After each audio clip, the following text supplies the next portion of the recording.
Hər vaxtınız xeyir. Rafiq Hüseynovla ənənəvi söhbətlərimiz, podkastlarımız davam edir. Qaldığımız yerdən davam edirik və ölkə idmanına, ölkə idmançılarına həsr olunan söhbətlərimizdən daha bir xüsusisi bu gün olacaq. Rafiq, axşamın xeyir, xoş gördük. Axşamınız xeyir, xoş gördük. Düzdür. Biraz ara vermişdik, istirahətdə idi necə deyərlər, amma yenidən qayıtdıq və bu qayıdışımız fikirləşirəm ki, ən gürültülü qayıdışlardan olacaq. Çünki bizim qarşımızda elə bir şəxs oturubdur ki, Azərbaycan idmanında ilk sıralarda göstəriləsi adamdır və Azərbaycan idmanında rekordçu, özdə bir dəfə yox, bir neçə dəfə rekordçu olan, bəli, bizim əfsanəvi güləşçimiz, 4 qat dünya çempionumuz, komandamızın kapitanı Eldəniz Əzizlidir. Xoş gəlmisən Eldəniz. Xoş gördük. Xoş gördük. Mən də təşəkkür edirəm ilk öncə dəvət üçün. Ümid edirəm ki, hər şey həm bizim üçün, həm də izləyənlər üçün maraqlı olacaq. Eldəniz, sən və ümumiyyətlə güləş mövzusu çox maraqlıdır izləyicilərimizə. Son dünya çempionatından da medalla qayıtdı. Mən istəyirəm oradan başlayaq, sonra ümumi mövzular, danışacaq mətləblər var bir xeyli. 7-ci medal idi və kifayət qədər tariximizdə yenilənməsi çətin olan bir sıralama var, bir say var, rəqəm var. Son dünya çempionatını bir dəyərləndirərdin bizim üçün. Necə keçdi, necə hazırlaşmışdın? Həqiqətən qeyd etdiyim kimi artıq mənim güləş karyeramda 7-ci dəfədir ki, mən dünya çempionatlarından medalla dönürəm. Bunun özü bilirsiniz ki, məndən öncə güləşi götürdükdə, ümumilikdə qadın güləşində sadəcə Mariya Stadnikdə bu nəticə var idi ki, biz hər ikimiz 6 dəfə dünya medalımız var idi. Düzdür, Mariya Stadnikdə 2 çempionluq vardı, məndə 4 çempionluq vardı. Əyyarlara görə yenə də qabaqdaydım, amma ümumi medal sıralamasında hər ikimiz eyni sıradaydıq. 7-ci artıq demək olar ki, yeni bir rekorda imza atmağım mənim üçün həqiqətən belə deyək də, həm sevindiricidir, həm də ki, vaxt keçdikcə tarixə düşmüş idmançılardan birinə yenidən bir cəhətdən çevrilirəm, amma bir tərəfdən də mən fikirləşirəm ki, mənim artıq son dünya çempionatına qatıldığım yarışda mən düşünürdüm ki, çempion olacağam. Sözün açığı mən qatıldığım bütün yarışlara çalışıram ki, maksimal nəticə üçün çalışım. Amma müəyyən dərəcədə belə deyək də, biraz İranla görüşüm bilirsiniz ki, istədiyim kimi keçmədi. Ona görə mən üçüncülüklə vətənə qayıtdım, amma düşünürəm ki, bunun özü də böyük uğurdur. Çünki həmişə məndən gözləntilər böyük olduğu üçün, həmişə qızıl medaldan başqa qazanılan medallar mənim üçün, özüm üçün ən azından uğursuzluq hesab edirəm. Amma ümumi götürdükdə təbii ki, həm güləş üçün, həm idman üçün böyük uğurdur ki, həm də ki, mən başqa bir rekord da ondan ibarətdir ki, mən 7 ildə ard-arda bu medalı qazanıram. Bunun özü də böyük uğurdur. Çünki digər idmançılarda ola bilər ki, məsələn 6, 5, 4 dünya medalı olsun, amma ara verə-verə bu il udub, gələn uduzub o sil təzyiqdən. Amma məndə 7 ildir ki, ard-arda qazanılan dünya çempionatı medalı. Bunun özü də yeni bir rekorddur. Ona görə həqiqətən mən düşünürəm ki, mən Azərbaycan idmanında ən şanslı idmançılardan biriyəm. Yalnız indi Rafiqin də sualları olacaq, elə o sözü dedin ağlıma gəlir. Yəni bu işi yalnız şansa mı bağlamaq olar? İndi bizə daha çox gənc idmançılar da baxır. Yoxsa burada çox ciddi stabillik var, çox ciddi göstəricidir bu 7 il dayanmadan. Çünki həm yarışlara gedəndə artıq qalib kimi gedirsən deyə sənə qarşı özündə bir təzyiq hiss eləyirsən, federasiya, ictimaiyyət gözləntilər çoxdur. Həm bütün rəqiblər sənə xüsusi hazırlaşır, biri var nəticəsiz, biri var nəticəli rəqib olar və bütün bunların fonunda bunu qorumaq çətindir ki, bu günə qədər eləyən olmur. Hüseyin, həqiqətən maraqlı sualdır. Bunu indi Rafiq də ən az mənim qədər bilir. Azərbaycan nəinki dünya idmanında idmançılar var ki, həqiqətən baxırsan böyük istedadlılar, böyük belə də idman deyəsən talantlılar, amma qazandıqları medallara baxdıqda yəni stabillik çox azdır. Düzdür, Avropa çempionu ola bilərlər, dünya çempionu ola bilərlər, amma stabil qazanılan medallar bu ən çətinidir. Mən fikirləşirəm ki, təbii ki, şansın öz yeri var, amma bir şeydən unutmaq lazımdır ki, şans həmişə güclünün yanında olur. Mən yəni bu tərəfdən, bu prizmadan yanaşıram məsələlərə. Təbii ki, mənim üçün şans, yəni dediyim kimi, ondan ibarətdir ki, məsəl üçün deyək ki, biz 90-cı ilin əvvəllərini götürəndə və ya 2000-ci illərin əvvəllərini götürəndə yeni müstəqillik qazanmış bir ölkənin hər bir sahədə çəkdiyi əziyyətdə təbii ki, idmanda da öz sözünü deyirdi. Amma bugün biz ölkə olaraq ümumi idmanda yox, bütün iqtisadiyyatımızda olsun və digər sahələrdə olsun, öz sözümüzü dediyimizə görə təbii ki, idman tərəfindən də, idman sahəsində biz artıq illərdə yığılan nəticə, təcrübə və bu mənim 7-ci dəfə dünya medal qazanmağımın səbəblərindən biri odur. Amma idman nöqteyi nəzərdən baxsaq, stabil olmağın ən əsas səbəbi məhz disiplindir. Bəzən gənc idmançılarımızla görüşdə bizə sual verilir. Disiplin yoxsa motivasiya? Mən düşünürəm ki, disiplin hər şeydən önəmlidir. Mike Tyson gözəl bir sözü var. Deyir, disiplin o demək deyil ki, sən hər gün məşqə sevərəkdən qatılasan. Deyir, disiplin əslində sevmədiyin bir işi illərcə ard-arda etməyə deyilir. Çünki baxırsan ki, həqiqətən böyük idmançılara, ümumiyyətlə həyatda uğur qazanmış böyük insanlara hamısının talehi kəsişdiyi bir nöqtə var ki, disiplin. Məsəl üçün məşhur bir kitab var. Yəqin ki, hamınız bilirsiniz. Dünyaya yön vermiş 100 dahi şəxs. Burada 100 dahi şəxsin adı çəkilir.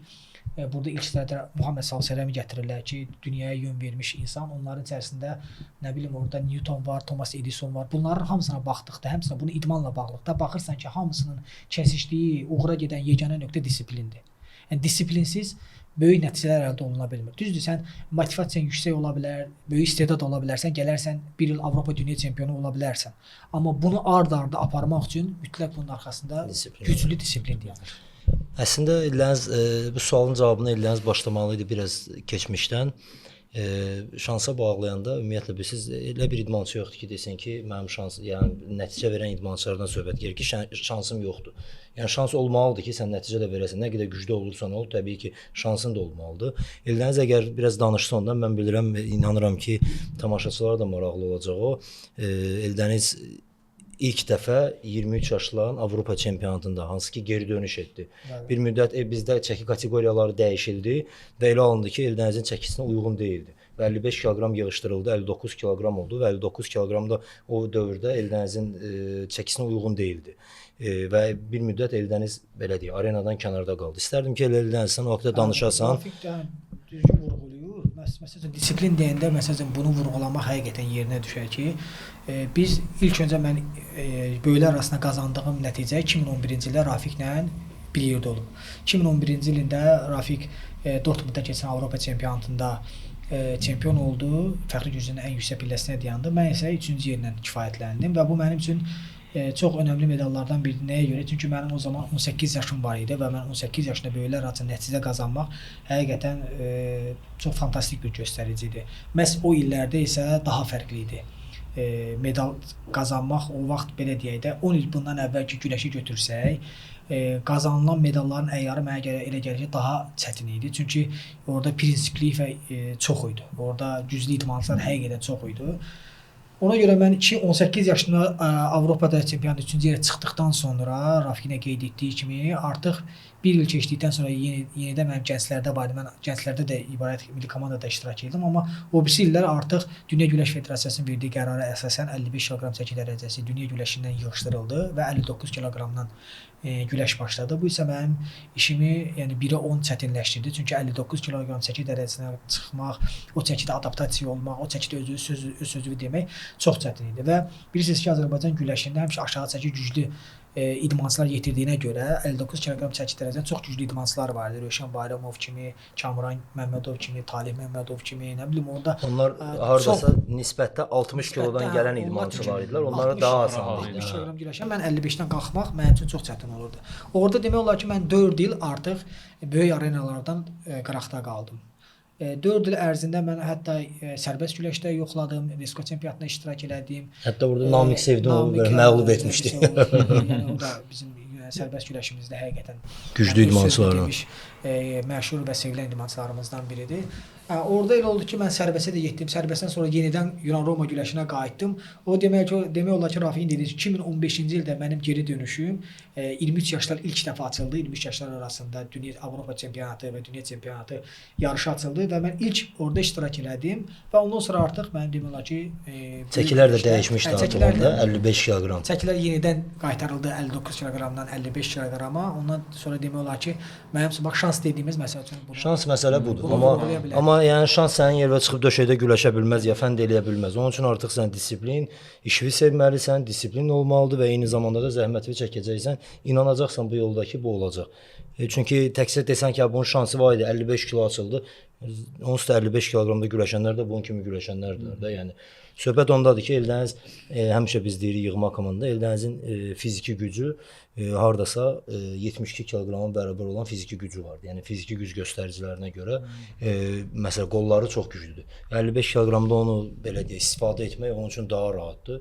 bir növ gözümüzün qabağındadır nəticələr. Mən fikirləşirəm ki, xırdalama nəticələrə ehtiyac yoxdur. Azərbaycan olimpiya idman növləri arasında yeganə 4 qat dünya çempionudur. Hələ ki ikinci belə bir şəxs yoxdur. 2 qat dünya çempionları var, bir neçə nəfər, amma 3 qat da var, amma 4 qat yeganə Eldəniz Əzizlidir. İnşallah 5 olar. Çatmaq daha da çətin olar Eldənizə.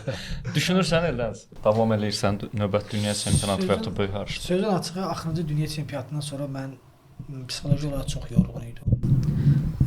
Demək olar ki, tam 100% qərar vermək istəyirdim ki, güləşi bitirəcəm. Amma indi biraz artıq emosional düşünmürəm də, çünki həqiqətən o çox yorğun idim. İndi də yorğunam, amma düşünürəm ki, tam qərar verməmişəm sözün açığı. İndi təbii ki Qıraqdan məsləhət verənlər haqqında da danışdı. İndi köhnə güləşənlərin hamısına danışıram. Məsələn, başda Rafiq Hüseynov olsun, Cəbrayıl olsun, nə bilim orada Talih olsun, Hacı Əliyev olsun, hamısına danışıram. Hamısı mənə bir növ başda da Rafiq olmaqla dəstəkləyirlər ki, bir ildə güləşə bilərsən, yəni 5-ci dünya çempionluğunu ən azından yoxlaya bilərsən. İndi təbii ki, Rafiqin məsləhəti mənim üçün çox önəmlidir. Biz həm illərdir dostluq edirik, illərdir milli komandada bir yerdə iştirak edirik. Nə qədər də mən kapitan komanda olsam da, amma yaşda Rafiq komandada hamıdan böyükdür. Təbii ki, o məsləhəti hamımız üçün dəyərlidir. Ona görə həm Rafiqin məsləhətləri, həm digər məşhur güləşlərimizin fikirləri mənim üçün önəmlidir. Amma yekun qərarı mən düşünürəm ki, məşqçi korpusuna oturub danışılacaq və federasiya rəhbərliyi ilə də danışılıb məsləhətləşəcək. Ondan sonra tam qərar verəcəm ki, artıq güləş karyeramı bitirirəm, yoxsa davam edirəm. Mən düşünürəm ki, son bir həftə ərzində artıq qərar vermək məcburiyyətindəyəm. Çox yaxınlarda yəqin ki, qərar verəcək. Məlum məsələdir artıq bu, amma bizim də aramızda çox danışıqlar olubdu. Yəni mən əgər mənim prizmamdan baxsaq, mən görürəm ki, Eldəniz hələ idmanı atmaq belə deyə zamanında deyil. Çünki son dünya çempionatda ümumiyyətlə onu görsərdi ki, Eldənizdə dünyada tay yoxdur. Sadəcə dünya çempionatında yarımfinalda məğlub olmağının səbəbləri də vardı. Mən də bunu danışa bilərəm, amma mən istəyirəm Eldənizin öz dilindən eşidək bunu və tamaşaçılara da maraqlı olar ki, nəyə görə belə oldu? Əslində bu nəyə görə belə oldu sualını verəndə biraz şablon olur. Niyə uduzdun? Belə sual verəndə idmançının ən sevmədiyi şeydir. Amma peşəkar yanaşma vardı ki, hansı ki o analiz olunur və sən peşəkar öz fikrini bildirirsən ki, səbəb bu idi, bu belə oldu, bu belə oldu, belə alındı, buna görə oldu. İşin idman tərəfindən. Bəli, Eldəniz də bugünkü gün məşqçi səviyyəsində peşəkardır. Yəni bu ustalığı da heç də geridə qalmır. Hər hansısa məşqçilərdən, dünya səviyyəsində olan məşqçilərdən və ya milli fərqi yoxdur. O özü də bunu analiz eləmək gücündədir. İstəyirəm ki, Eldəniz sən özün bu haqqda danışasan, analiz edəsən. Təbii ki, dünya çempionatından sonra belə deyək, geniş miqyaslı danışıq olmayıb səndə. Hə. Düzdür. Sözün açıq dünya çempionatından sonra mən heç müsahibə də verməmişəm. Televiziyada da məsələn çağırıblar, dəvət ediblər. Təbii ki, hamısına təşəkkür edirəm, amma iştirak eləmək istəməmişəm. Biraz hamısına xahiş eləmişəm ki, bir müddət yəni mən tam özümə gəlim, düşünüm, qərar verim. Ona görə birinci dəfə ki, dünya çempionatından sonra bəlkə də düşünürəm Rafiq deməsəydi yenə də gəlməzdim, amma artıq Rafiqin deməyi, sizin deməyiniz mən gəlməmə məcbur elədi bir növ. Açıqlama vermək lazımdır. Yoxsa yəni mənim qarşımda açıqlama rahatdır. Amma getmək istəmirdim də. Yəni həqiqətən mənim necə yorğun olduğumu Rafiq çox yaxşı başa düşür. Başa düşür ki, biri var, məsələn, idman jurnalistləri düzdür, bizim işlərimizin nə qədər çətin olduğunu bilirlər. Amma nə qədər bilsələr də, nə qədər ki, ruhən onu yaşamaq çətindir. Onlar heç vaxt çəki salmayıblar, heç vaxt döşək üzərində qalib ya məğlub olmur. Onu bizim kimi bilmirlər. Elə sözlər var ki, sözlərlə ifadə eləmək olmur, amma onu hiss eləmək lazımdır. Rafiq bunu hiss elədiyinə görə Rafiq mənim nələr mövzudan mövzuya əslində keçirik. Bunu bir kəlmə deyim. İdman karyerasında ən çətin olan bizim üçün Eldənizlə biz bu haqda çox söhbət eləmişik. Bir şey vardı. Yəni çox adam elə bilər ki, məşq eləməkdir, çox adam elə bilər ki, disiplindir və ya nə bilim, başqa amillərdir, çəki salmaqdır. Onlar da çətindir əlbəttə ki, amma bunlar bizim rutindir. Ən çətini yarış vaxtı üzərvə düşən yükün stresindən çıxmaqdır. Məsələn, səndən qələbə gözləyirlər. Və ya sən superstar ulduzsan, idmançısan, hansı ki səndən 100%lıq çempionluq gözləyirlər, o yükü tab gətirmək çox çətindir psixoloji olaraq. Ona görə də çox vaxt super idmançılar müəyyən müddətdən sonra artıq canlarını qurtarmaq istəyirlər. Əslində fiziki gücə görə yox, nə bilim məşqə görə yox, yatmamağa görə, ağırdan yox və ya nə bilim yarışa görə yox, o yükə görə adam yorulur. Psixoloji təzyiqə görə. Çünki ən ağır yükdür mən düşünürəm. Çünki fiziki yük bir müddətdən sonra dincəldikdən sonra bərpa ola bilirsən. Bərpa prosesi sürətli davam edir və tez özünə gəlir. Amma psixoloji məsuliyyət yükünə yüklənən idmançı çox gec bərpa olur. Bunun üçün mütləq olaraq müəyyən bir vaxt lazımdır ki, o psixoloji cəhətdən özünü toparlaya bilsin. Və bizim kimi idmançılarda ümumiyyətlə Rafiqin yenə də mövzuya keçir, düzgün yerə qeyd etdi ki, bizim kimi idmançılar həmişə məsuliyyətli olmağa çalışırıq. Çünki biz misal üçün milli komandada mən kapitan komandayam, Rafiq yaşda ən böyük idi. Həmişə bizim qazandığımız nəticələrdən sonra bizim komanda bizim ardımızdan gəlirdi. Ona görə burada bizim öz məsuliyyətimizdən əlavə komandanın da məsuliyyəti var ki, biz özümüzdən əlavə komandanı öz ardımızdan gətiririk. Örnək. Biz yarışı bitirdikdən sonra da, məsəl üçün bütün görüşlərdə uşaqlarla danışırıq. Bəzən elə olur ki, öz güləşimiz qıraqda qalır, uşaqların güləşlərini düzgün motivasiya eləmək üçün, düzgün köşələmələri üçün biz əlimizdən gələni eləyirik. Bu əlavə yükdür həqiqətən. Məhz mənim son dünya çempionatında uğursuz olmağımın səbəblərindən biri, təbii ki, mən özüm oturmuşam, analiz eləmişəm, düşünmüşəm dünya çempionatından sonra bir çox biz nüanslar qeyd eləyə bilərik, amma mən düşünürəm ki, ən məni sarsıdan nüanslardan biri də indi Rafiqin yadına salacağım, o da yadına düşəcək. Yəni yarış günü çox məsuliyyətli, mən özümü çox məsuliyyətli hiss eləyirdim. Çünki demək olar ki, bütün federasiya rəhbərliyi oradaydı və ondan bir 4-5 ay əvvəl biz federasiya prezidenti Mikayıl Cabbarovla görüşümüz oldu. Mikayıl müəllim sağ olsun, ümumi federasiyanın tədbiri idi, tədbirdə iştirak elədi və tədbirdən sonra Mikayıl müəllim məni otağa dəvət elədi. Bizim cənab nazirlə görüşümüz oldu və orada bir şey qeyd elədi ki, cənab nazir, bu mənim məsuliyyətimi mən deyərdim 1-ə 10 artırdı. Mən orada Avropa çempionatında finalda 1-1-ə uduzmuşdum, ikinci yerə çıxmışdım. Mikayıl müəllim dedi ki, Eldəniz mən federasiyanın prezidenti olaraq tədbirdə bütün komandanı öz adımdan təbrik elədim, amma indi mənim sözlərim deyəcəm, mənim sözlərim deyil, birbaşa ölkə başçısının sözləridir ki, sənə çatdırmağı mənə tapşırıb və mən də şərəf duyuram ki, o sözləri sənə çatdırıram bugün. Və dedi ki, ölkə başçısı dedi ki, İldənizə deyin ki, o bizim üçün qalib olsa da, məğlub olsa da bizim üçün fəxr olunası idmançılardandır və bizim legendamızdır. Onun məğlubiyyəti bizim üçün məğlubiyyət yox, qələbədir. Onun uğurları qabaqdadır. İnan, səmimi olaraq deyirəm ki, yəni düşünün ki, bir idmançı üçün federasiyanın prezidenti ölkə başçısına bu sözləri idmançıya çatdırmaq necə qürur hissidir. Qürur hissi ilə bərabər mənim üçün çox böyük məsuliyyətdir. Mən demək olar ki, Avropa çempionatından sonra özümə yeni gəlirdim. Bu sözü dedikdən sonra lap da elə bir ki, mən də psixologiyamda yükləndim. Çünki əslində pis olmursan, əslində motivasiyon sözlərdən, amma sən məsuliyyətin varsa o səni sıxır. Çünki ölkə başçısı izləyir və baxır, sizin qələbənizi sevir, sevinir sizin qələbənizi. Ona görə adam 1-ə 10 məsuliyyət daşıyır. Məsələn, bu məsuliyyət və bundan sonra yarışa az qalmış, bir 3-4 gün qalmış mənim yaxın qohumlarımdan birinin, yəni cavan dünyasını dəyişməyi və orada hardasa bir növ mən özümə yəni məsuliyyətli hiss edirdim ki, bəlkə mən nəsə olub, nəsə indi o təfərrüatlara girmək istəmirəm. Rafiq də o vaxt yadımdadır ki, mənə deyirdi ki, özünü çox yükləmə oyuna, bu qədərdir. Yəni hamının başına gələ bilər, amma istər-istəməz mən özümü yükləyirdim oyuna. Yəni cavan bir uşağın yaxın qohumlarımdan dünyasını dəyişmək mənim üçün psixoloji olaraq bir çətinlik idi. Mən düşünürəm onu aşa bilmədim. Ondan əlavə bu dediyim nüans, ondan əlavə yarış günü mənim üçün məsələn bizə onu da sual verirlər. Olimpiya oyunlarında niyə zəif iştirak elədi idmançılarımız? Sadəcə bir şey demək lazımdır. O gün bizim günümüz deyildi. Bəzən idmançılar yaxşı hazırlaşır, amma o gün onun günü deyil. Bəzən də elə olur ki, baxırsan ki, hazırlıq prosesi tam ürəyincə istədiyin kimi deyil, amma o gün sənin günündür. O gün sənin günün. Dəfələrlə elə olubdu karyerada. Özünü yaxşı hiss edirsən. Məsələn, Rafiqin Olimpiya oyunlarından sonra iştirak edən dünya çempionatında hazırlıq prosesi Olimpiya oyunlarından daha yaxşı idi, nəinki dünya çempionu, amma gəldi ikinci dəfə dünya çempionu oldu bu yaşda. O gün Rafiqin günüydü. O gün mənim günümdür. O gün mənim günüm deyildi. Və ondan da əlavə nəyə görə mənim günüm deyildi? Çox yükləndim mən o gün. Düzdür, təbii ki, rəhbəri və məşqçilər heyəti məni yükləməməyə çalışırdılar, amma mən öz məsuliyyətimi çox yaxşı dərk etdim. Və ondan əlavə mənim İran idmançısına məğlub olmağımın səbəbi İran idmançısını uçmağım deyil. Ondan əvvəlki iştirak elədiyim yarıfinal görüşündə Amerikalı güləşçisi ilə çox yoruldum. Demək olar ki, orada iştirak edən idmançılar, məşqçilər və həmçinin Rafiq də oradaydı və gördülər ki, mən yarıfinal görüşündən sonra hansı vəziyyətə düşdüm. Mən demək olar ki, güləş karyeramda o vəziyyətə heç vaxt düşməmişdim. Yəni çox çətin bir vəziyyətə düşdüm. Demək olar ki, saat yarım, 2 saat mən özümə gələ bilmədim. Məsələ burasındadır, sözünüzə qüvvət ediliniz. Orada belə bir vəziyyət oldu. Amerikalı idmançı ilə görüşdən sonra ara 3 saat istirahət zamanı var idi ki, sonra yarımfinal görüşləri başlayır. Güləş qaydalarında belədir də, axşam artıq yarımfinal görüşləridir. Və həmişə olduğu kimi Eldənizdən gəldim, soruşdum nə tərsən, necəsən? Amerikalı ilə görüş çox ağır keçdi ki, orada hansı ki belə deyək də, təmiz xal üstü ilə qalib gələ bilərdi.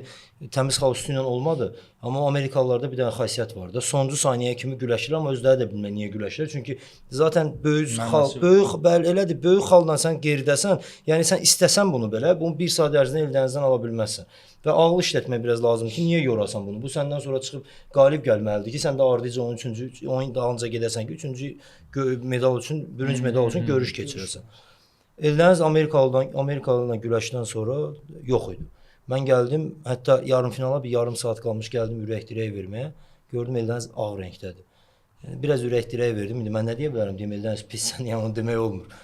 Yəni İranlı ilə görüşdə o özünü göstərdi. Amma bugünkü mən əminliklə deyə bilərəm bunu, tam əminliklə deyə bilərəm. Əgər bugünkü gün İranlı ilə 10 dəfə görüş keçirilsə, Eldəniz o da heç birində bir xal verməz. Və ya çempion olan Gürcünü niyə demirik ki, çempion olan Gürcün Avropa çempionatında 50 saniyəyə qalib gəldi. 50 saniyə. Yarışda dünya çempionatında 4-5 ay əvvəl Avropa çempionatında ilk görüşüm o Gürcü idmançısının oldu.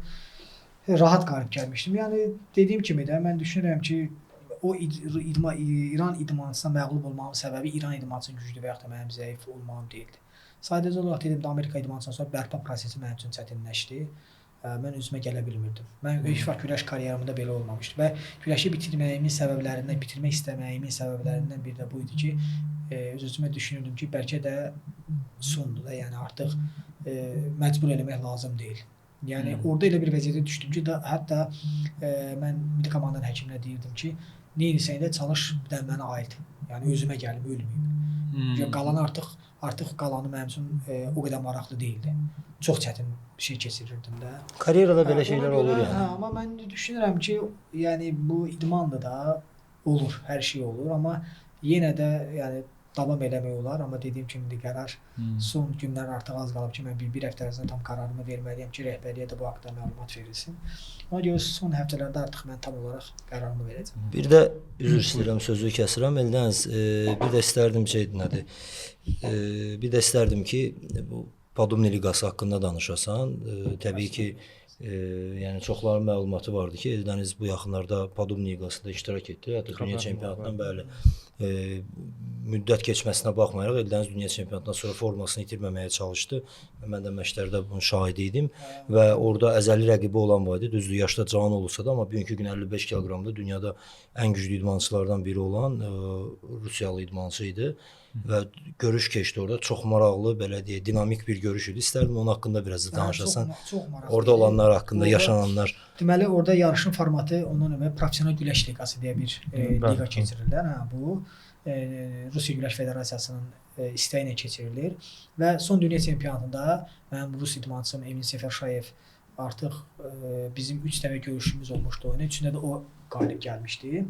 Amma hər dəfə qalib gələndə yəni orada güclü, zəif amili daha çox öz sözünü demirdi. Sadəcə son zamanlarda belə deyək də mənim üzərimdə o psixoloji biraz üstünlük qazanmışdı. Onun sayəsində 2-3 dəfə mən görüşdə ona məğlub olmuşdum. Və burada sözün açığı mənə keçən ildə revanşa dəvət eləmişdi. Mən getməmişdim. Çünki istəmirdim ki, mən formada olmadığım yarışı güləşəm ki, mən çalışıram ki, güləşəcəyim yarışı maksimal nəticə qazanam və yaxşı formada olum. Bu da elə olur ki, dünya çempionatından sonra olduğu üçün, dünya çempionatından sonra idmançılar istirahət etdiyi üçün o formanı yığmaq çətin olur mənim üçün. Bir də mənim yaşıma ümumiyyətlə çətindir. Amma son belə bir açıqlama olmuşdu ki, orada bir erməni aparıcı var.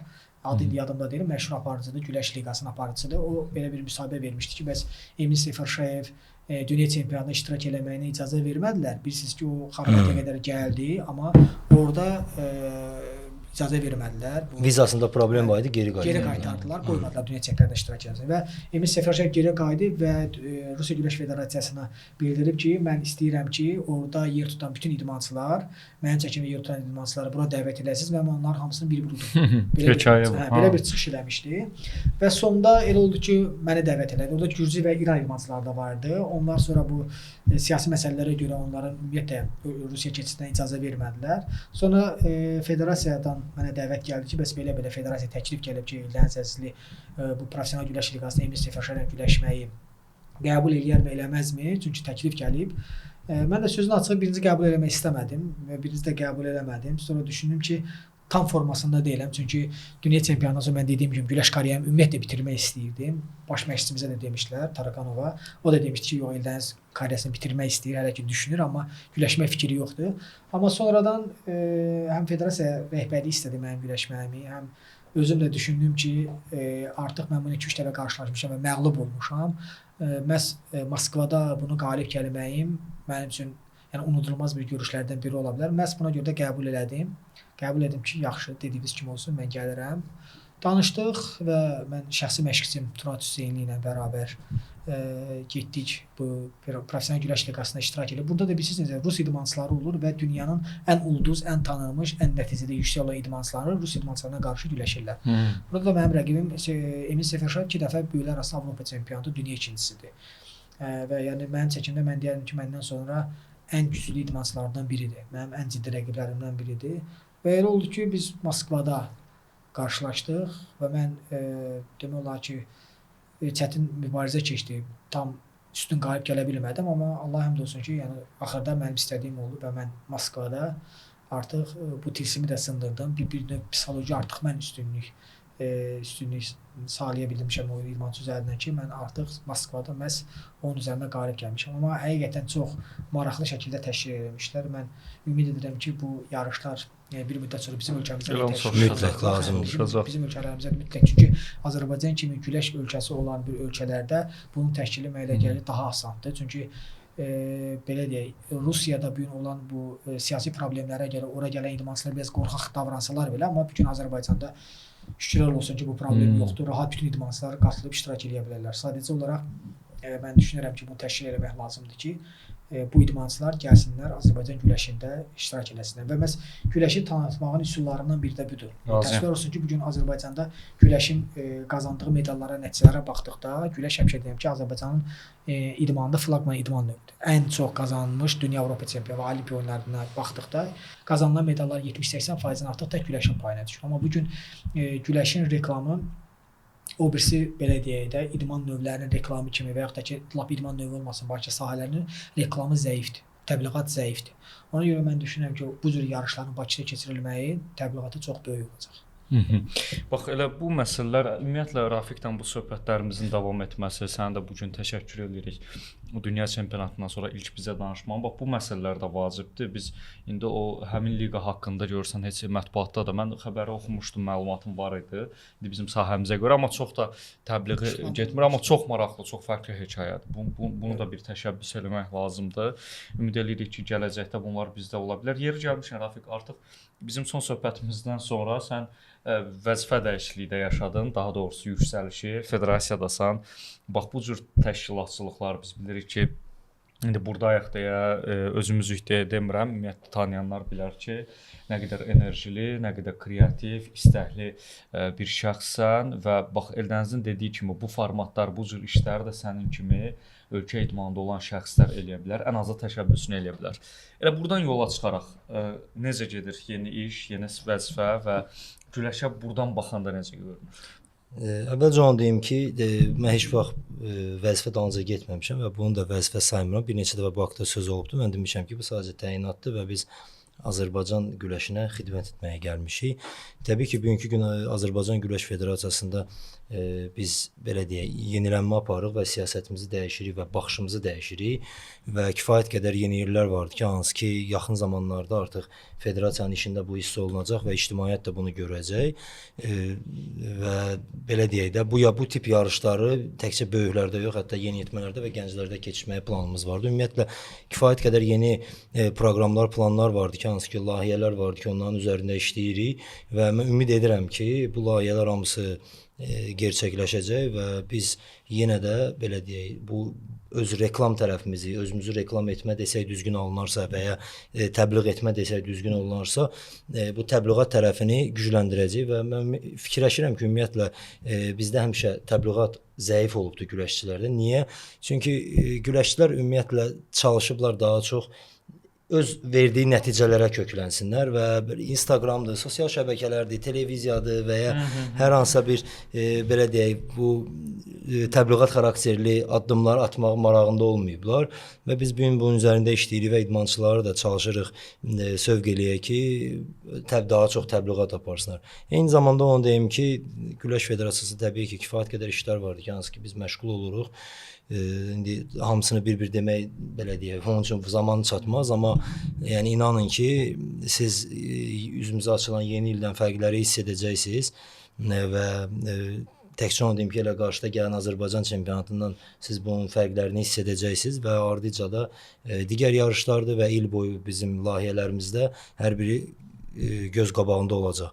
Təbii ki, bunun üçün həm ölkə rəhbərliyindən, həm federasiya rəhbərliyindən tam dəstək vardı.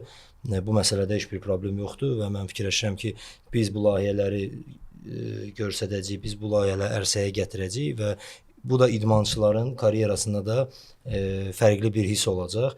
Çünki bizim ehtiyacımız vardı bu layihələrə və mən fikirləşirəm ki, idmançılar üçün müsbət təsir edəcək və biz keçən il verdiyimiz dünya çempionluğun nəticəni 2026-cı ildə yenidən biz təkrarlayacağıq. Bilirsiniz ki, həmişə Azərbaycan-İran komandaları arasında yüksək rəqabət vardı və biz 2024-cü ildə dünya çempionu olmuşuqsa komanda halında, bu il 2025-ci ildə İran komandası çempion oldu və biz fikirləşirik ki, yenidən 2026-cı ildə biz o statusumuzu geri qaytaracaq.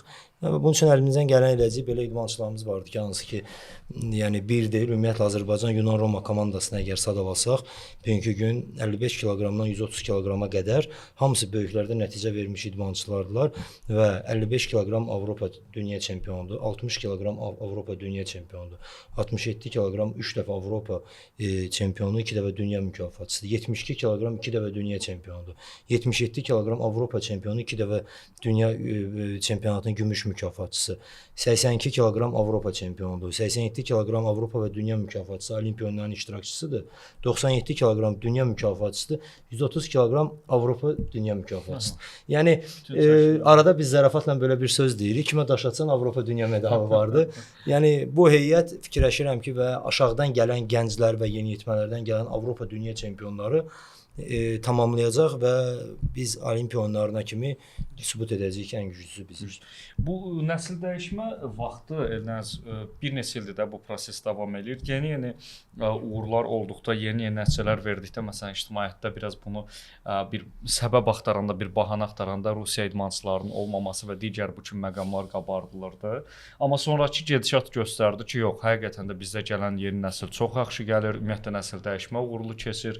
Həm o nəsil, həm bu nəsil hamısında alınır, hələ davam eləyir və bu keçid dönəmi bu barədə indi mən soruşmuşam, Həsən mən burada olanda da danışmışdıq.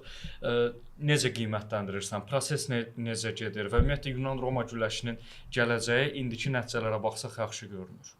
Bilirsiniz, keçid prosesi Yunan-Roma güləşini nəzərdə tutsaq, bizdə sırf Yunan-Roma deyirəm amma çünki sərbəstdə bu problem daha belə deyək də, bu keçid prosesi daha qabarıqdır və daha çətinləşirlər ki, bu keçid dövründə yaxşı medallar qazansınlar. Amma Yunan-Roma güləşində bu o qədər də çətin olmayacaq mənim fikrimcə. Nəyə görə? Çünki bu gün Rafiq kimi güləşi bitirdikdən sonra güləşin, yəni tərk eləməz. Yəni güləş belə deyək, o ailənin içində qalsa, güləş aurasında olması, mənim kimi idmançının və məndən sonra da yəni belə deyək də Hacı Əliyev də böyük güləş qutarıb, amma güləşdən uzaqlaşıb, güləşin içərisində olub. Və məhz Yunan-Romada mənim kimi idmançılar, Talih kimi idmançılar, Rafiq kimi idmançılar Sabah şəriəti bitirib gəlib, Kamran Məmmədov ordadır, Rövşən kimi, Həsən kimi idmançılıq karyerasından məşqçi karyerasına gələn bir nəsil oldum. Demək olar ki, biz aşağı-yuxarı Rafiq, mən, Rövşən, Kamran, Həsən, hamımız, Sabah hamımız eyni yaş dönəmlərinə təsadüf edir və eyni belə deyək də bir dövrün güləşçiləriyik. Amma bizim hamımızın bu gün milli komandada iştirak eləməyimiz, birimizin məşqçisi, birimizin koordinatoru, nə bilim, birimizin kapitan komanda, birimizin güləşçisi bu keçid dönəminin daha sürətli olmasına bir addım sürətləndirir keçid dönəmini. Çünki bu gün həqiqətən bizim güləşdə, Azərbaycan güləşində yeniyetmələr və gənclərdən gələn idmançılarımız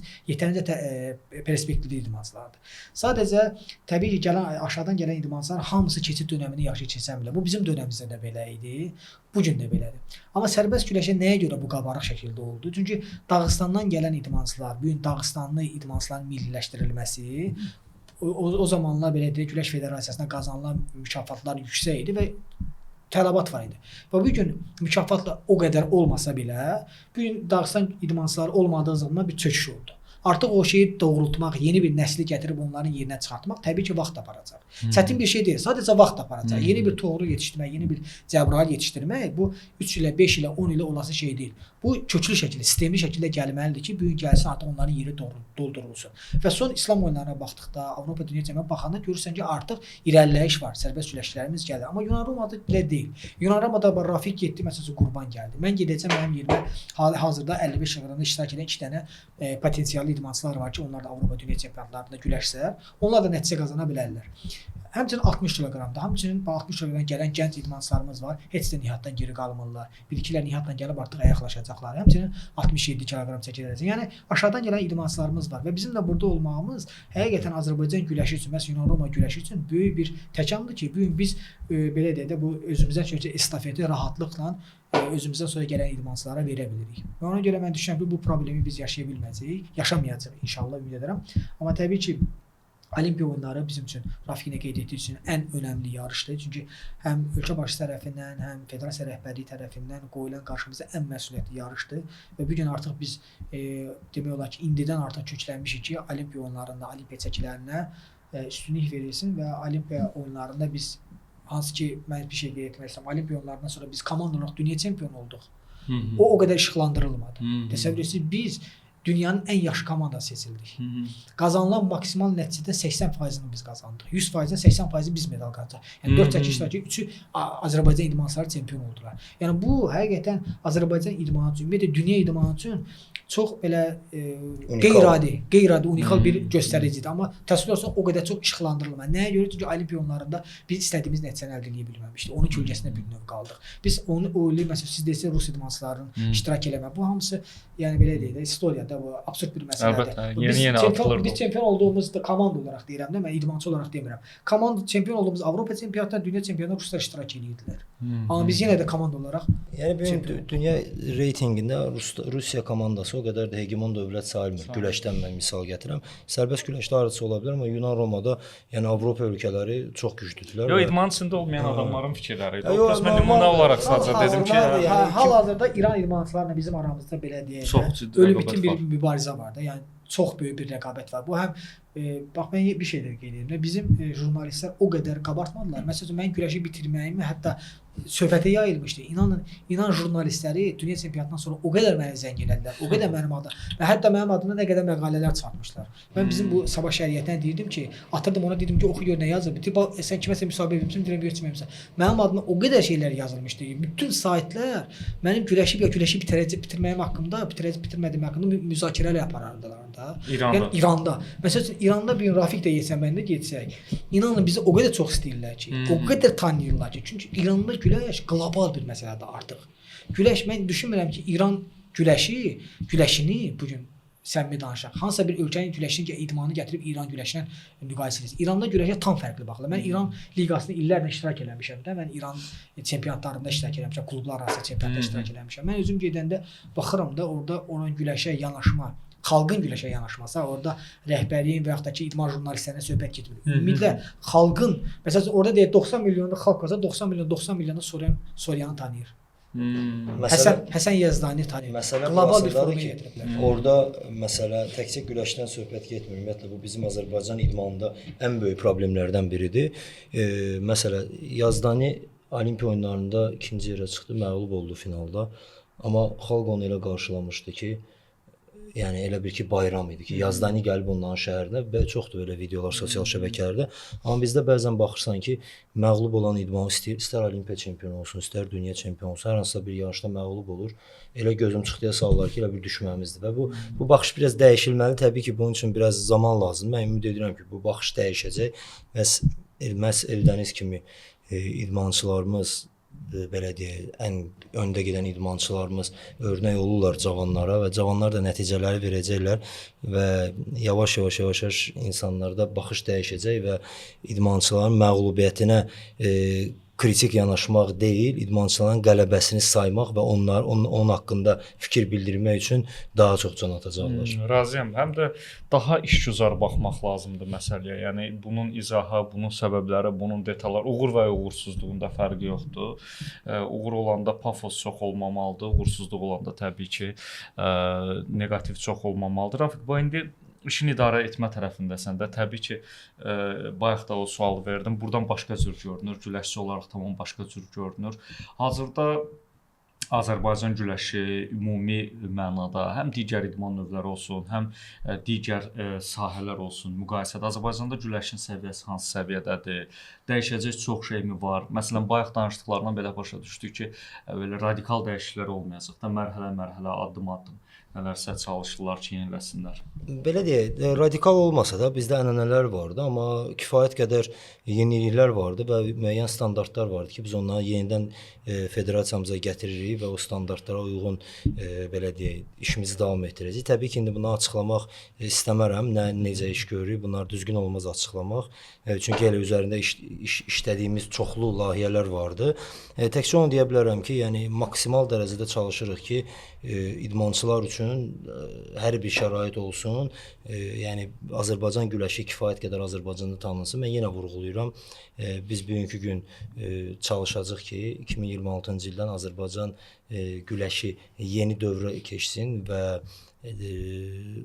marketinq cəhətini məncə daha artırmaq lazımdır, artırırıq və bu işlər üzrə kifayət qədər işlər görünür. Eyni zamanda təbliğat da hansı ki, yəni təbliğata başlamışıq və bizim Azərbaycan çempionatında göstərəcəyimiz belə deyək, performans artıq bizim gələcəkdə işimizin nə səviyyədə olacağını göstərəcək. Təbii ki, bunun üzərində çalışırıq, əziyyət çəkirik və mən ümid edirəm ki, bizim işlərimiz belə deyək, göz qabağında olacaq və hər bir adam onun haqqında fikir bildirəndə yalnız yaxşı fikir bildirəcək. Çünki biz bunun üzərində işləyirik. Eyni zamanda əlbəttə güləşçi kimi daha rahat idi. Çünki güləşçi kimi ancaq özünü fikirləşirdin. Amma belə deyək, funksioner kimi desək düzgün alınarsa, administrativ işçi kimi desək düzgün alınarsa, federasiya tərəfindən baxanda daha çətin gəlir. Çünki hərənin öz problemi vardı və federasiyada hər bir idmançıya dayaq olmaq, hər bir məşqçiyə, hər bir federasiyanın işçisinə dayaq olmaq, kömək olmaq əlbəttə ki, federasiyanın hər bir şəxsinin üzərinə düşür və mən fikirləşirəm ki, biz bunun üzərində də iş aparırıq və hamıya kömək olmağa çalışırıq. Hamının dərdinə şərik olmağa çalışırıq deyənə daha çətindir. Amma güləşmək təkcə özünə cavab deyildin deyənə mənə elə gəlir ki, nisbətən daha rahat idi.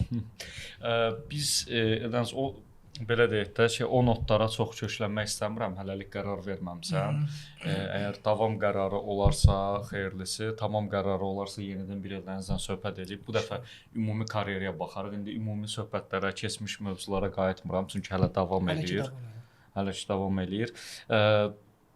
Bir də soruşacağım məsələlərdən biri, biraz biz belə deyək də YouTube-dayıq, rahatıq və sizin Rafiqdən çox məşhur dostluğunuz var. Ən azı sizə yaxın olanlar, güləşə yaxın olanlar bilir.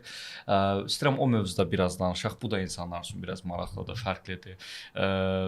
Məsələn, siz uzun illər bir yerdə olmusunuz. Bütün təlim məşq toplanışlarında bir yerdə olmusunuz. Və digər bu kimi detallar.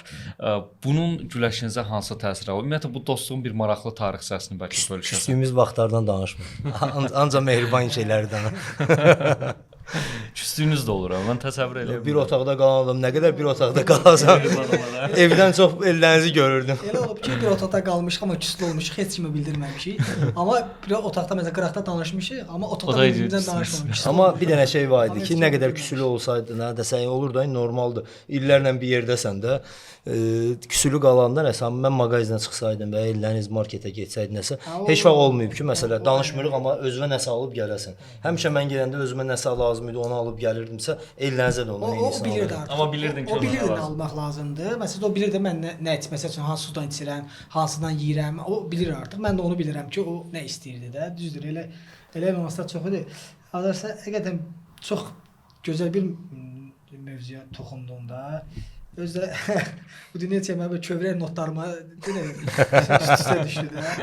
Həm də mən bunu niyə soruşdum? Elə yarışda da Rafiq sənin yanındaydı səhv eləmirəmsə. Biz həmişə biz dünya çempionluğunda da var. Rekord deyirik. Yəni bu dəfə federasiya rəsmisi kimi yanındaydım. Federasiya kimi amma nə Hər qədər zaman. federasiya bax.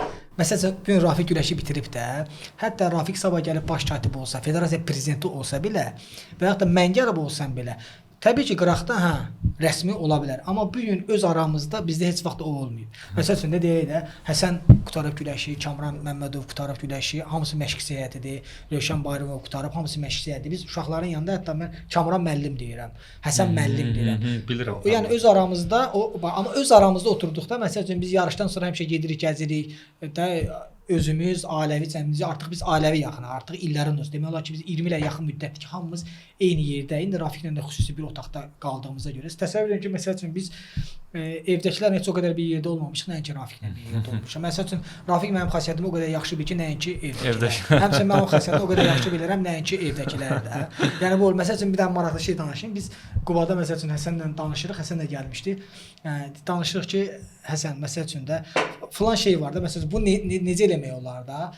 Heç kim bilmir, məsələn evdəkilər bilmir, o bilmir, mən bilirəm. Deyirəm ki, Həsən bunu belə eləyəcək. Məsələn Rafiq bunu belə eləyəcək. Biz o qədər bir yerdə olmuşuq, o qədər hər şeyimizi paylaşmışıq da. Güləş belə deyək də, həqiqətən bizim hər şeyimiz səmimi olub. Dalaşanda da səmimi dalaşmışıq. Dostluq eləndə də səmimi dostluq eləmişik. Hər şeyimiz səmimi olub da. Yəni nəyisə görə olmayıb. Həqiqətən məsəl üçün xoşumuza gəlməyibsə bir şeyimiz, demişəm bu düzgün deyil. O mənə deyib ki, yox, bu sənin bunu da. Orada da səmimi olub da. Yəni bu gün özünüz bilirsiniz ki, səmimi olan hər şey daha sıx köklü olur da, bir-birinə daha tez bağlanır və o qırmaq da biraz çətin olur da. Qırmaq da fikrimiz yoxdur, amma yəni çətin olur da. Rafiqlə məsələn olduğumuz dövrlərdə o qədər bizim başımıza gələn hadisələr, maraqlı hadisələr olub, həm çətin günlərimiz olub, həm yaxşı günlərimiz olub. Məsələn yaxşı günlərimizdən biri deyim ki, eyni anda dünya çempionu olmuşuq. Bizim məsələn bir dənə videomuz var, mən onu göndərərəm, siz baxarsan. Ütü eləməkdən danışma. Biz gedirik dünya çempionat finalına çıxmışıq artıq hər ikimiz, eyni otaqda qalırıq və deyirəm ki, Rafiq, düşünürsən biz 2 saatda 3 saatdan sonra ikimiz də dünya çempionu ola bilərik. Bu yeni bir rekord daha var Rafiq. Bir otaqdakı dünya çempionu yoxdur. Kəmərlə qayıda bilərik və Rafiq də orada bizim paltarlarımızı ütülüyür də. Mən xasiyyətim var. Mən ütülənməmiş paltar geyinmirəm. Rafiq elə şeylərdə çox yaxşıdır da. Yəni hər şey təmiz olmalıdır. Hər şey ən maksimal səviyyədə olmalıdır. Çünki biz həqiqətən yəni çox önəmli bir şeydir. Çünki o fəxri küçədə biz özümüzün millətimizi, xalqımızı, dövlətimizi təmsil edirik və nəyə görə ki, bizim orada paltarımız qırış olmalı. Bu təmiz olsun. Rafiq elə şeylərdə bacardığına görə həmişə iş bölgüsü olanda elə şeylər Rafiqin üzərinə düşür. Rafiq ütülüyür, orada bizim bir videomuz var. Ütülüyür. Deyir ki, 2 saatdan sonra ikimiz də fəxri küçədə ən yüksək yerdə deyənəcək. Və Allah həmd olsun elə də olur. Eyni gündə, eyni vaxtda bir otaqdan 2 dünya çempionu. Demək olar ki, elə idman növləri var ki, 2 dənə dünya çempionları yoxdur. Hə, o şey. Amma bizdə eyni gündə, eyni otaqda 2 dünya çempionu. Özdə maraqlısı ondadır ki, o vaxta qədər nə vaxt Eldəniz çempion olub, mən 2-yə 3-ə çıxmışam. Nə vaxt mən çempion olmuşam, Eldəniz 2-yə 3-ə çıxıb, heç o olmamış. Birinci dəfə idi. Çempionluq eyni otaq, eyni şey, çempionluqlar. Ona görə həqiqətən yəni çox önəmlidir də bizim üçün. Bu elə bir şeydir ki, elə bir tarixdir, üstündən 20 il də keçsə, 30 il də keçsə, bu unudulmaz bir şeydir də. Yəni çətin vaxtlarımızda olub, uduzduğumuz vaxtlarda olub, həmişə bir-birimizə dəstək olmuşuq, həmişə çalışmışıq. Ondan əlavə biz dostluğun daha da cəmlənməsi və daha da təkmilləşməsi üçün məsəl üçün bizim evdəkilər də dostlar, bizdən yaxın onlardılar. İkisi də bizə görə bir-birlərini tanıyırlar, amma bu gün məsəl üçün aramızda bizim söhbət olanda onlar bizi şeylər ki, barışdırırlar. Vəkillik eləyən vardı bizdə. Hakimlik də var, vəkillik də. Bu ənənə olub təməli. Evdəkilərdən keçəcək kimə uşaqlara. Uşaqlarda bu ənənə formasını alacaq. Uşaqlar biləcəklər ki, bunlar. Həmçinin bu Allah həmd olsun ki, bu gün bizdə güləş ailəsi həqiqətən çox mehribandılar da. Ola bilər məsəl üçün başqa idman növlərində 2 nəfər yaxşı dost olsun, amma o birisi 2 nəfərdən düşmən olsun. Bizdə düşmənçilik demək olar ki, yoxdur da. İndi təbii ki, Rafiqlə olan münasibət başqalarına olmaya bilər, amma təbii ki, hamı ilə münasibət güləşdə belə güləş ailəsində çox mehribançılıqdır. Məsələn dediyim kimi də idmanı qutarıblar, məşqçi kimi fəaliyyət göstərirlər, amma yenə də bizim aramızda olan o zarafatlar, o dialoqlar, o atmacalar yenə də qalır. Yenə də biz idman məşq qutaran kimi məşq prosesi bitdikdən sonra yenə də eyni Eldəniz, eyni Rafiq, eyni Həsən, eyni Rövşən, eyni yəni o həminki vəziyyətdə güləş vəziyyətində qala bilirik də. Yəni güləşçi bir dəfə bir şey yadıma düşdü danışmasam. Eldəniz məni bərk qorxudubdu. 2011 ya 2012-ci ilin dəqiq yadımda qalmayıb o. Nəsə Elləniz otaqda həmişə biz biraz gənc olanda və çılğın idik da. Yatmaq istəyirdim, Elləniz qoymurdu yatmağa. Mən də gec yuxuya gedən idim. Həmişə zarafatlaşırdıq. Mən rahat yatıram. Hə, Elləniz bilirsiz necə otağın işığını söndürürsən. Bax Elləniz elə yatır da. Elləniz telefonu qoyur, Elləniz mən yatdım. Deyirəm Rafik mən yatdım. Telefon qoyub da baxsan yatıbdı. Ay Elləniz necə bu? İki zarafat edirəm. İnanmıram. Mən də əksinə yuxuya gedə bilmirəm. Çətin yuxuya gedirəm. Televizor olmalıdır yanımda, nə meyvəm olmalıdır, suyum olmalıdır. Elləniz onları bilirdi. Elə şeylərdə axşam gələndə həmişə gördüm ki, mənim meyvəm dadım alıb bilir hansı sudan içirəm, qaz suyu içirəm, nə bilim. Çift mandalina. Televizora baxır. Gedə bu yatmalı da. Yatan moment söndürür yatır. Ya da vaxta qoyur, elə yatır. Özdə TV boksumdan danışmırsan. Mən hara gedirəm, özümə TV boksumu aparıram. Öz kanallarım var, onlara baxmalıyam. Nəysə söz onda deyil. Bir dəfə də məni nəsə əsəbləşdirir gecədə, qoy yatım Elləniz, qoy yatım nəsə 1 2 3 5. Axırı durdum başladım bundan güləşməyə. İndi bu biraz məndən balacadır. Elə indi biraz yaşa dolubdu, artıq bədən də böyüyür da. Onda da lap balaca idi da. Düşdüm başladım bundan güləşməyə, boğuram, Elləniz eləmə, yazıqsan, balacasan əlimdə. 1 2 3 5. Bu mənə şey yox idi. Mən bunu sən cümdüm ki, mən bunu erişirəm. Dur güləşək, dur dalaşaq. Dur güləşək, dur dalaşaq. Nəysə indi mən də əl çəkməm. Nə tərsə olacaq, boynu keçdi. Mən tutmuşam, onu sıxdım biraz. Amma zarafatlaşırıq da. Yəni mən güləşənəm, həddimi bilirəm axı. Bir də bu özündən getdi.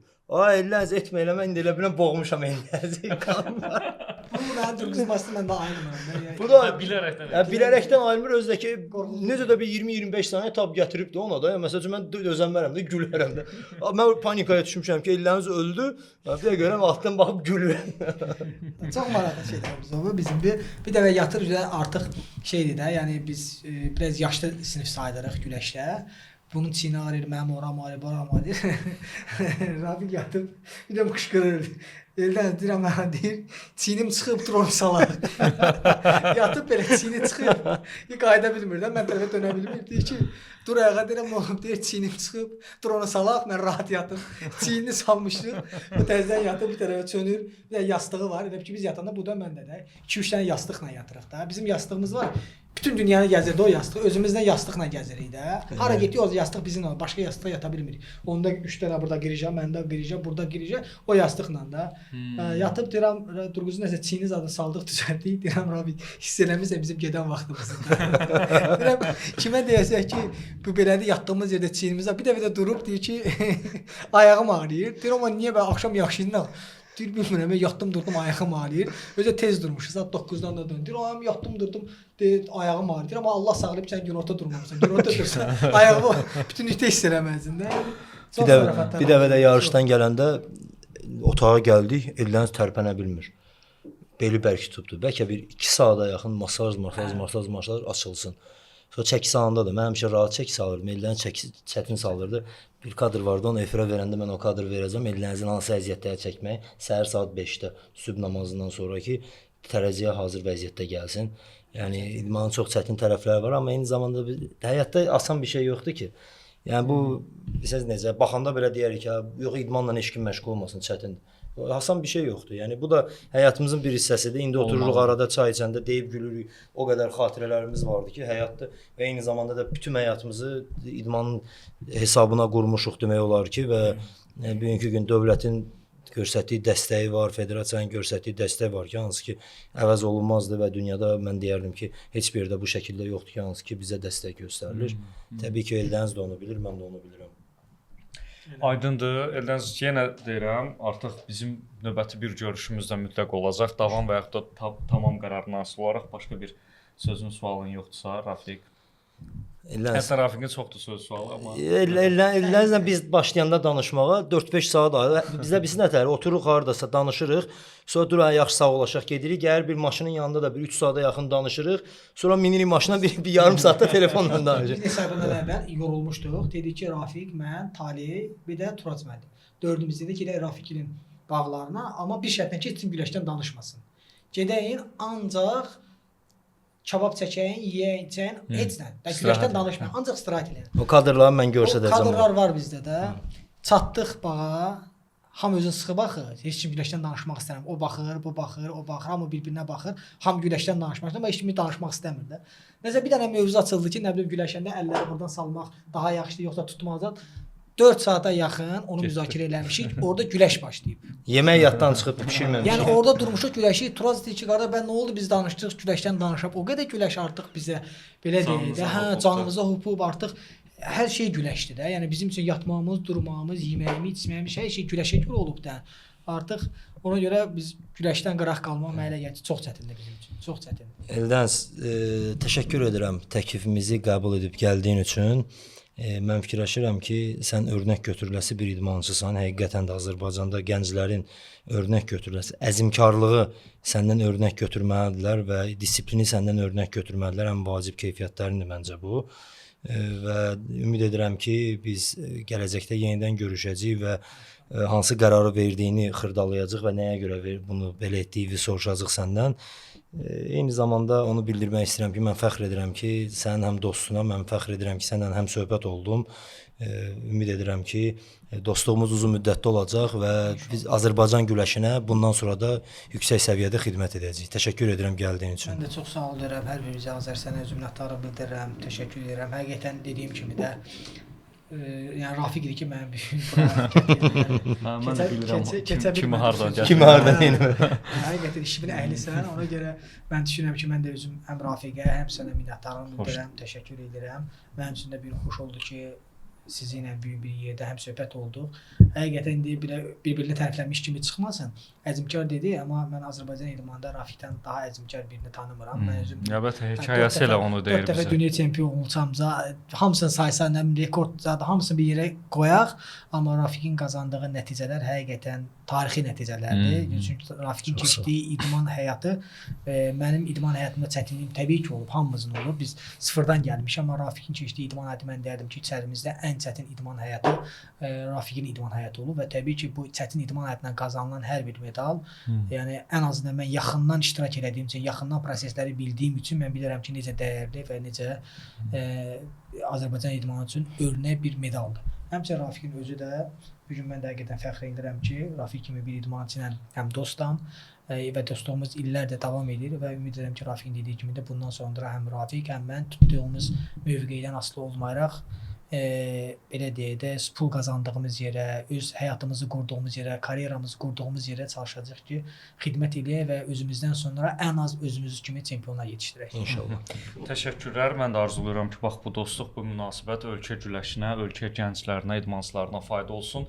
Rafiq Hüseynovla söhbətlərimiz davam edir.